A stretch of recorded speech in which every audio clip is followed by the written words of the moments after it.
Welcome to J5 news. పవిత్రోత్సవాల్లో పాల్గొన్న MLA Bandaru. Vadapalli Sri Venkateswara స్వామివారి పవిత్రోత్సవాల్లో చివరి రోజైన బుధవారం స్వామివారిని కొత్తపేట ఎమ్మెల్యే బండారు సత్యానందరావు దర్శించుకున్నారు. ఆయనతో పాటు పశ్చిమ గోదావరి జిల్లా రైస్ మిల్లర్స్ అసోసియేషన్ అధ్యక్షులు రామరాజు, సెక్రటరీ కొత్త శ్రీనివాస్, భారతీయ విద్యాభవన్ చైర్మన్ విశ్వనాథరాజు, గాంధీ, సురేష్ తదితరులు స్వామివారిని దర్శించుకున్నారు.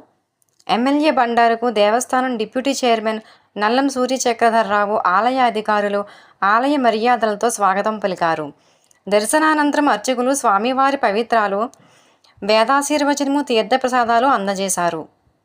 అనంతరం నిర్మాణంలో ఉన్న స్వామివారి కోనేరు పనులను ఎమ్మెల్యే పరిశీలించారు. వాడపల్లి అభివృద్ధికి అన్ని విధాలా కట్టుబడి ఉన్నామని, మాస్టర్ ప్లాన్ ప్రకారం ఆధ్యాత్మికంగా, పర్యాటకంగా వాడపల్లి అభివృద్ధికి కృషి చేస్తామన్నారు. సుమారు 3000 మంది ఒకేమారు భోజనం చేసే విధంగా వకుళ్లమాద అన్నదాన కేంద్రం త్వరలోనే అందుబాటులోకి రానుందని తెలిపారు. యాత్రికుల సౌకర్యార్థం డార్మెటరీలు నిర్మాణం జరుగుతుందన్నారు. వాడపల్లి అభివృద్ధికి దాతలు ముందుకు రావాలని పిలుపునిచ్చారు. అనంతరం కోనేరు అభివృద్ధి పనులను పరిశీలించారు.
तस्मात् शिवमेस्य अदस्यान्तिं प्रयच्छ मे